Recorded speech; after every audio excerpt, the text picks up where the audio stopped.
कभी कभी जिंदगी हमें वहां गिरा देती है जहां से उठना असंभव लगता है, लेकिन अक्सर वही गिरना हमारी सबसे बड़ी जीत का रास्ता खोल देता है। आज की कहानी कानपुर की गलियों से है और इस कहानी में एक लड़की की आंखों से बहते आंसू आगे चलकर उसकी सबसे बड़ी मुस्कान बन जाते हैं। कानपुर का मोती झील इलाका। शाम का वक्त। सड़क पर रंग बिरंगी लाइटें टंगी हैं।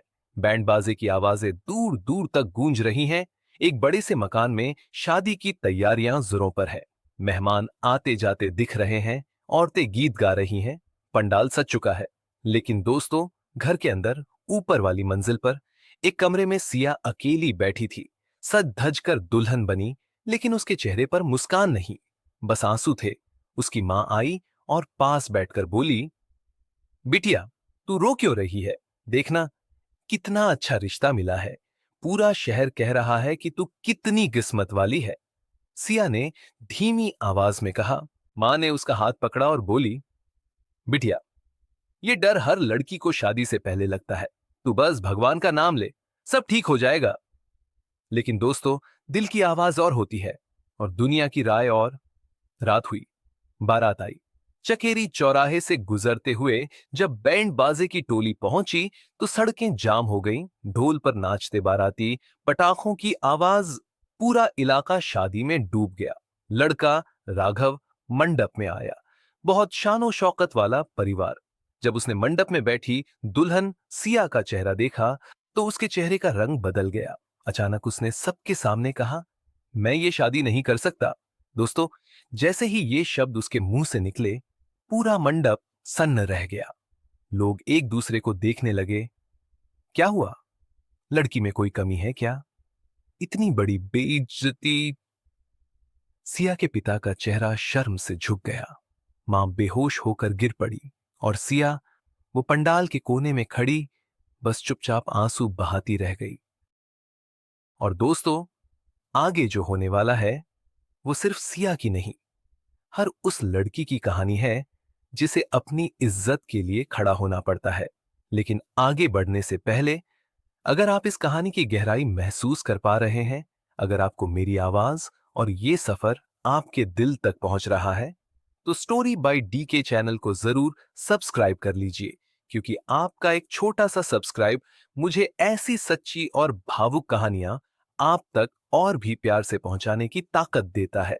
और हाँ दोस्तों, बेल आइकन को दबाना बिल्कुल मत भूलिएगा, ताकि अगली कहानी जब भी आए सबसे पहले आपकी स्क्रीन पर पहुंचे और हम दोनों ये सफर साथ में तय कर सके। चलिए, अब वापस कहानी में लौटते हैं। उस रात जब सारे मेहमान जा चुके थे, जब घर की दीवारें भी चुप थीं, सिया अकेले घर से निकली। उसके दुपट्टे से सिंदूर गिर चुका था। लहंगा गीला हो गया था आंसुओं से।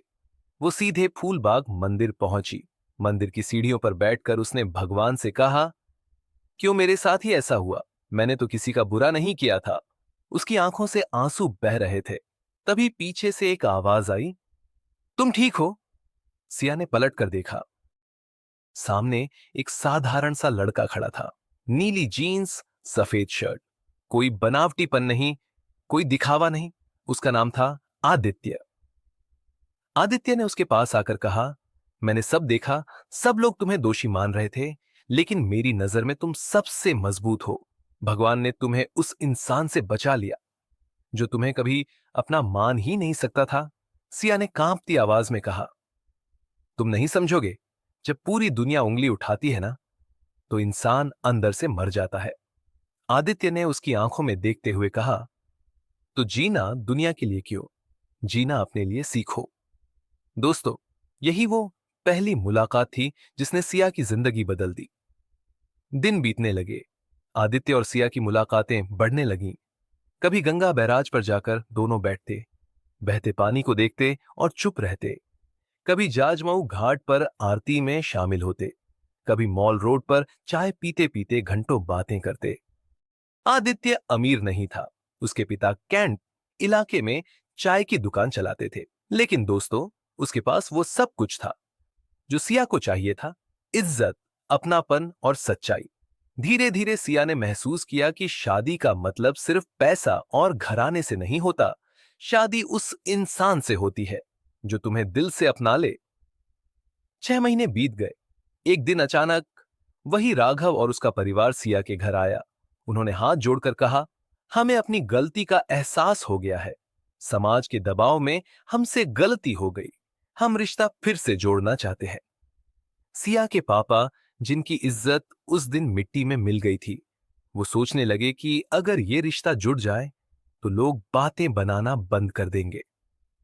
उन्होंने सिया को बुलाया और कहा, बिटिया, सोच ले, ये तेरी जिंदगी का सबसे बड़ा फैसला है।